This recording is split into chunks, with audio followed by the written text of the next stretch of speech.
All right, guys, how's it going? So it is time for another look at what is in today's Spanish football dailies for you. As you can see, the weather conditions here in Spain today are horrendous.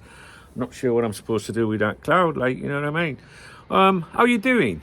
Are you all right? Yeah, good. Right, so let's get straight into things. I went to the cafe this morning and went through everything for you. I'll tell you right now, to save you watching the video, if you haven't got much time and you're here to see if there's anything to do with Trent, for example, there is nothing to do with Trent Alexander-Arnold and Real Madrid. We are going to touch on the right-back situation at Real Madrid, though, but there's nothing specifically in relation to Trent. There is nothing to do with Luis Diaz and Barcelona. There's no mentions of Mamardashvili. Real Sociedad are not playing or haven't played, so there's nothing regarding Martin Zubimendi. Even no mention of my boy Thiago Aspas. So we are just going to take a general look at what's in here, but there's nothing exciting. Okay, so Dani Ceballos, he's sidelined by a hamstring injury, okay? Obviously, he's known for his role in Real Madrid's midfield, and he's been a significant player in recent games. However, during the Copa del Rey semi-final first leg against Real Sociedad earlier this week, he sustained an injury that has led to concerns about his availability for upcoming fixtures. The injury adds to Real Madrid's ongoing challenges with various injuries that they've suffered this season. Now, reports from Madrid suggest, do not confirm, but suggest he will be out for up to 2 months due to a left hamstring injury. Now, the injury may require Federico Valverde to be used in midfield. Now, if you follow my Spanish review, each morning, especially when we've been talking about that right-back situation and Trent and everything, you will know that he's been providing cover at right-back. So this could affect the right side of defence, which is obviously an area, that they've had problems that they're trying to strengthen, by signing Trent Alexander-Arnold. Obviously, they tried to sign him in January, but were rebuffed by Liverpool. Paul Joyce at the Times, that is the unofficial mouthpiece of Liverpool, if you like. Some people think that, his articles are basically inspired by Michael Edwards, if you like, Richard Hughes, etc., but particularly Edwards. If you listen to Paul Joyce at the Times, he said that Liverpool rejected a £20 million offer in January. That totally contradicts and makes it sound like Liverpool rejected more, makes Liverpool sound better, I think, the owners or whatever, the ownership, the people running the club. Here in Spain, I think the initial offer was around £8 million and went up to about 13 million. That's what they claim here. But in England, they're kind of trying to say that Liverpool, we rejected 20 million. Anyway, so it was rejected, whatever it was.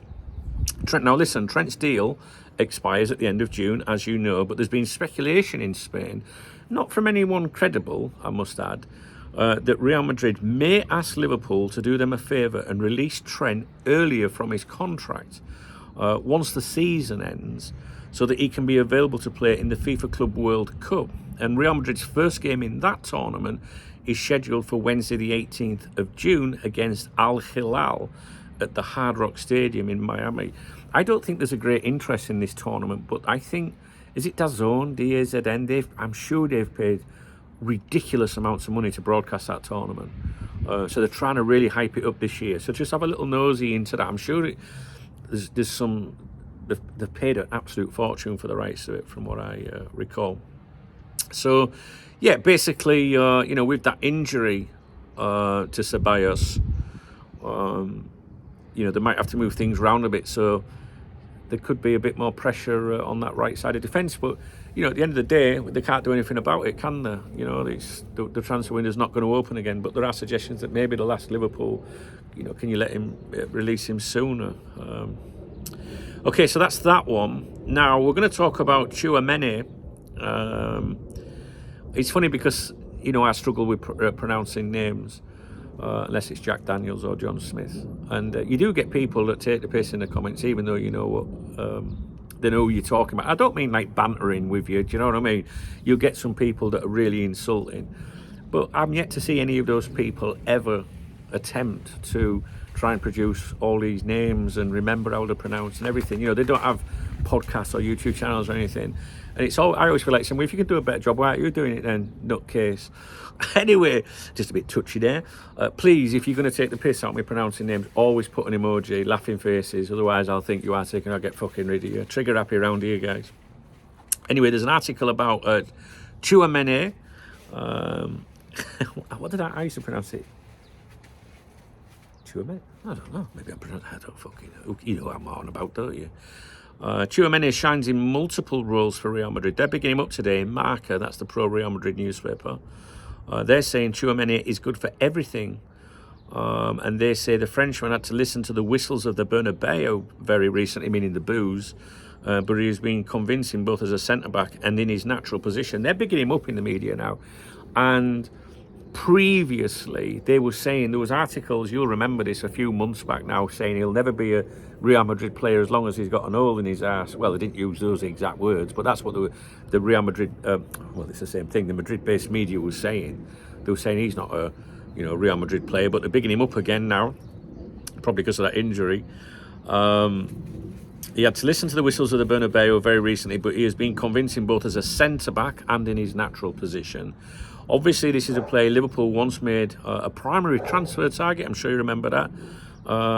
We put all our eggs into one basket, if you remember that window, and it just didn't materialise, and we were fucked. So he was a primary transfer target for Liverpool once, but even today, many supporters often comment my videos and whatnot, saying that we should again, you know, attempt to sign him. I don't know what you think about that, but a lot of fans would still like to see him signed. Now, Marca writes as follows, or this is bits from the article: well positioned, strong in duels, with ball output and unbeatable in aerial play, 91% passing accuracy, 9 clearances, 3 of them with headers, 5 recoveries, 1 foul committed, and he was only beaten once. And if in the centre of the field he is one of the few players in the white squad with the ability to keep his place, in his long for search for balance, in the centre of defence he is helping the team to recover its physical strength. Aurélien Tchouaméni continues to prove his versatility and value to Real Madrid. He has been versatile and he does do all right. But there was a game a few weeks back, I remember him being booed terribly by the Real Madrid fans. Then I mentioned it on it. I've got a lot of Real Madrid fans watch my videos, and they even join my live streams, because obviously they want to know what's going on with Trent and shit like that. And they're nice people, they've been really good with me. But they said to me, look, just, you know, Anfield, you might not boo your players if they're underperforming, but we do, because our standards are so fucking high that if you're not performing, we'll let you know. You know, that's their mentality, you know, totally different to Liverpool. Darwin Núñez misses a fucking sitter, and Liverpool fans are like, Núñez. No one would ever boo Darwin Núñez. I don't believe that in a million years. Or any other Liverpool player. I'm not singling him out to pick on him. He's the one that, you know, he's a big money signing that's flopped at Anfield, and he's the one that comes under the most, you know, criticism, if you like. But any Liverpool player that's not performing would never be booed, and I wouldn't want to see him booed either. Don't like it, but that's up to them. Anyway, so I'm just telling you what's going on with him, because many of you, you know, still put forward his name. I don't see that happening. I think that when he was getting slammed by the Madrid-based media, I think people were saying, hey, you know, maybe we should go in there and see if we can prize him away, because he was upset by the boos, you know. AS today, they touch on the Kimmich stuff, you know, that Bayern Munich withdrawing the contract offer. They've got an article headlined, Bayern are getting fed up with Kimmich. You all right, Remy? Sorry, my rescue dog's down here, listen. He's the real star of the show. So basically, they touch on the news that the German giants have withdrawn their latest contract offer, which puts the player's future up in the air. I did a video about it yesterday, I think it was. I think he's on about 320 grand a week, sterling, and was looking for 360,000. Some people think it'd be a great signing for Liverpool, you know, with Trent, you know, Real Madrid bound or whatever. I think he's 30 years of age. He's a very good player. He would be a great addition to the squad, as Rafa Benitez would say, for sure. But I'm not sure we would be paying out in excess of, you know, like, I don't know, even 300 grand a week for him, you know what I mean? So, but, you know, the Twitter twats and the aggregators, you know, they want you to believe that Kimmich is a target. So basically they're touching on it, and the article concludes by saying that Spain is a destination that the player likes. and that Kimmich now faces an uncertain future with Bayern Munich as speculation grows about potential move away from the club. I want to touch on Thiago Motta. It's totally random. I wouldn't normally touch on Thiago Motta, but AS have an article in their international section. You know, they touch on other clubs around different countries and things like that, and they bring up Thiago Motta. Now he's said to have been on the shortlist, you know, or was looked at when Jurgen Klopp announced his intention to leave Liverpool. So you know what I'm doing is I'm just going to give you like a little mention as to what he's been up to since he was linked with Liverpool, right? So the article is titled "Thiago Motta is hanging by a thread" with the subheadline "Milan fell on his visit to Bologna and is still in crisis." I don't really understand that, what that means. Ignore that bit, I might have got it wrong. They write, disaster is the most common term to describe Juventus' performance in the Cups this season. They suffered the elimination in the Champions League playoff against PSV, and the day before yesterday, the humiliation of saying goodbye in the penalty shootout in the quarterfinals of the Italian Cup against Empoli. Thiago Motta claimed to have, quote, felt shame and attacked his players, whom he accused of pretending without giving anything in the game. A tense situation that makes the future of the Italian-Brazilian technician, Brendan Rodgers' technician, hang in the balance. Now, I had a look at what he's been up to, and Motta's first season at Juventus has been marked by a strong league performance. They're fourth, I think, at the moment. The team are in a solid position for Champions League qualification. However, the cup campaigns have been disappointing, leading to eliminations and some discontent amongst the fans. While there are challenges, particularly in the cup competitions, the team's league standing suggests they are not in a crisis, which is what AS are basically saying, but have room for improvement, you know, under his leadership. So I'm not really sure why they're sticking a knife into him. I wonder if he was linked with anyone and they're trying to make the point that, oh, we did the right thing not getting him or something. You know what I mean? It's interesting. I was just having got him for, you know. It seemed like a club in crisis to me. I mean, you know, cup issues aside and that, I mean, fourth in league. I mean, I even looked at the I need to look now out of interest. Let's look at Serie A table. Oh my god, I used to watch a lot of Serie A around the time of the pandemic, just before the pandemic, but I just watch all the Spanish football now, really, since I've started doing the reviews, you know, so I'm up to date on things for you guys. Juventus fourth, they've all played 26, and Juventus are on 49 points. 5 points behind Atalanta in third. So the league looks like this at the moment. Serie A, Inter top 57, Napoli second 56, Atalanta third 54, and then a little drop to Juventus in fourth on 49, Lazio 47. Okay, not really interested in that, to be honest with you, but I just thought I'd mention him, you know, with him being mentioned with Liverpool. Okay, Sport have an article about Liverpool today. Liverpool nearing title glory against Arsenal. Liverpool could be crowned champions against Arsenal. They have a little intro that says Arne Slot's side have one hand on their 20th league title, which would be their second in the Premier League era. And they write, the calculators are out at Anfield and the numbers are putting smile on the Scousers' faces. Liverpool's 20th league title is within touching distance, and only a spectacular collapse would deny the Reds from lifting their second Premier League trophy. It also says there's a possibility Liverpool could seal the deal at Anfield when Arsenal come to town. The famous old ground in the working class heart of Liverpool could witness the Reds being crowned champions, with the Gunners forced to form a guard of honour for Arne Slot's men. And then there's like a little sub-headline, if you like, or a little headline in there. And I found this bit really interesting. See what you think. It says, not just another trophy, it's a statement. And it actually mentions Brexit.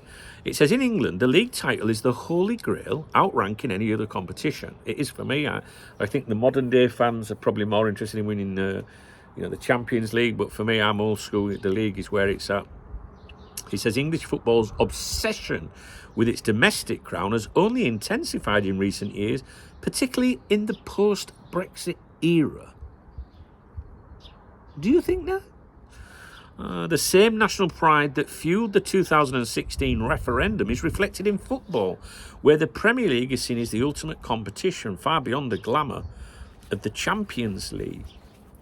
Yeah, but I don't think anyone's views have changed because of Brexit, have they? I've never heard that. But I'm just trying to show you what they're trying to say. This is Catalonia, which you remember, which if you think about it, this is a region that wants to break away from Spain. So think about that in your mind. I've not thought about that. We'll get to it in a minute. Let me think about it in a minute. For Liverpool fans, that passion is no different. After waiting 30 years before finally reclaiming the throne in 2020 under Jurgen Klopp, they are desperate to bring the title home once again. That 30-year thing is fucking incredible, because when I was a kid, Liverpool just like won the league every year, just like for fun, you know what I mean? And to think we went 30 fucking years. And then when we won it, it was like such a fucking shit going on it, because of the pandemic and everything. It's like we never fucking won it, to be honest. So yeah, this year would be special. I don't want to say will be special, but would be special, I think. So they're mentioning the post-Brexit take here.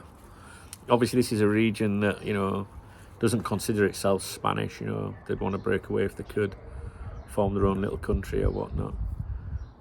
So I'm not really sure what they're trying to say there, guys. Maybe nothing, but if anyone's going to mention Brexit and what was it? It didn't mention national pride. It's going to be them fuckers, isn't it? You know what I mean? Anyway, that's that really. I did want to mention something else to you. First of all, I'll say there's no notable Spanish fixtures today. There's none of any interest in Spain. There is a La Liga game this evening, but there's nothing involving players linked with us or who may once have represented us. And I thought at the end of my Spanish review, I'd see if I could give you a little fact about something to Spanish football. For those of you that are slightly interested, Spain's historic treble in international football. This wasn't in the papers, okay, but it's just something I wanted to go with. Something you'll know this anyway. An interesting fact about Spanish football is that Spain's national team, known as La Roja, became the first country to win 3 consecutive major international titles. They triumphed at the UEFA European Championship in 2008, the FIFA World Cup in 2010, and the UEFA European Championship again in 2012, showcasing an unprecedented period of dominance driven by their iconic tiki-taka playing style. Whenever anyone mentions tiki-taka, it always reminds me of Brendan Rodgers. I'd moved out here. Then I was living here then, and I used to go to a friend's bar, Spanish friend's bar, in a proper like Spanish community, not like a touristy area or anything like that. And when they started winning everything, like each round, they were like, "You have to come to the semi-final. You know, if you do not come and watch the semi-final here, we will fucking hunt you down." Like, you know what I mean? I was joking, but it was semi-serious as well. And in this bar, there would literally be hundreds. Yeah, a couple of hundred, I reckon, Spanish people that spill out onto the streets, all the seats and extra seats, and maybe take over the space outside the properties, you know, the other businesses that were closing in the evening, and absolutely no English there or British or whatever, just Spanish people, because it was a Spanish community. There was me and my missus. We were invited, and we'd get there on a night, and there would be two chairs at the table reserved for us, and I'd sit with that lad whose parents owned the bar, and everyone was delighted to see us, like, you know, because we always won. They always won when I was there, and it was really nice, as it was my first real proper experience of being integrated into Spain, if you like, in the Spanish way of life. And you know, a lot of people, when they leave the UK maybe and want to go and live in Spain or another country, they still want to be British, and I get that, you know, you are who you are, and you miss certain things. But for me, I don't, you know, I'm not surrounded by expats, you know, immigrants or whatever. I'm surrounded by Spanish, and that's how I want it. I try to be like that here, you know. So it was nice at the time, and Spain did win all those tournaments, and it was a very nice time to be here, to be honest with you. So anyway, that's my my roundup for you guys in today's look at today's Spanish dailies. I reviewed 3 papers for you: Marca, AS, and Sport. AS is pronounced slightly different, but I don't pronounce it the proper way in my videos because YouTube thinks I'm saying a naughty word. But I'm going to also start including Mundo Deportivo, which means that I will then be subscribing to 4 publications a month. You know what I mean? And it's cheaper to subscribe to them than it is to go and buy them, and it's a lot easier for me. I do prefer holding a paper. I don't know about you, but when it comes to doing this for you guys, it's easier for me having it on the laptop anymore. I have to fuck around going to the gas station or garage or whatever. So yeah, but I won't be able to do it without your support, you know. I mean, it's probably about 40 quid a month or something like that if I get this new one as well. And I enjoy doing it. I really enjoy doing it. I wouldn't be able to do it without your support, though, you know. And I like going to the cafe in the morning, having a cup of coffee and that, and gives me a bit of purpose in the morning, which maybe you don't understand. But if you work for yourself from home, it can be a bit lonely, and you don't really leave the house. You know what I mean? So in the morning, it's like, right, grab my laptop and go and do the roundup for you. You know, someone said on here the other day, all you do is read a fucking paper. It's getting a bit boring on here. Do you know what? These reviews, as daft as it may sound, not very exciting, today's review. I admit that, but I don't write the papers. But it does take a few hours, 2 hours, 2 or 3 hours to do it, believe it or not. You know, go translate it all, pick bits that I think that you might be interested in. Just today, there's no real Liverpool stuff, you know, so. But yeah, thanks to those of you that do support me, you know, channel members. If it wasn't for my channel members and people buying me a coffee, I won't be able to do it, so yeah, thanks. All right, guys, I'll keep doing it for you, even when Trent goes to Real Madrid and Mamadashvili comes in and Tchouaméni goes to Arsenal or whatever. I'll still do the reviews for you every day, because I know many of you like it, because I've asked and you've told me, okay? So, and it also means I'm keeping an eye on things over here, so when there are claims made, you'll be like, I'll go and ask Dunk, he'll know. All right, so if you did appreciate today's video, even though it wasn't the most of exciting videos, please do thumbs up the video. Please drop me a comment. The sun's coming out now. Hey, now we're talking. This side is very sunny. Yeah, if you appreciate the video, please thumbs up. Please drop me a comment if there's anything in this video. If you have any feedback about, you know, yeah, you know, like I like the reviews, don't, even if it's no Liverpool specific stuff. It just makes me know that I'm doing the right thing for you, you know. Because even if I stop doing them, I would still go to the cafe now, I think, in the morning, and I would do my newsletter from there, you know. I enjoy getting out in the morning. It's good start to the day. Thumbs up, comment. If you want to buy me a coffee, please hit the super thanks button. It's a love heart under the video. If it's not there, there are other ways in the video description that you can support me, and YouTube get none of that, and it's instant. All right, guys. What's the plan? It's Friday today, isn't it? So tomorrow morning, I'll be reviewing tomorrow morning, as long as I'm here, please. Sundays, I review them, but I don't go to the cafe on a Sunday because it's closed. All right, so I'll keep an eye on things for you. There'll be a live stream on here this afternoon at 1 o'clock UK, and it's the only live stream of the day. So hopefully I might see you then. All right, guys, thanks for watching.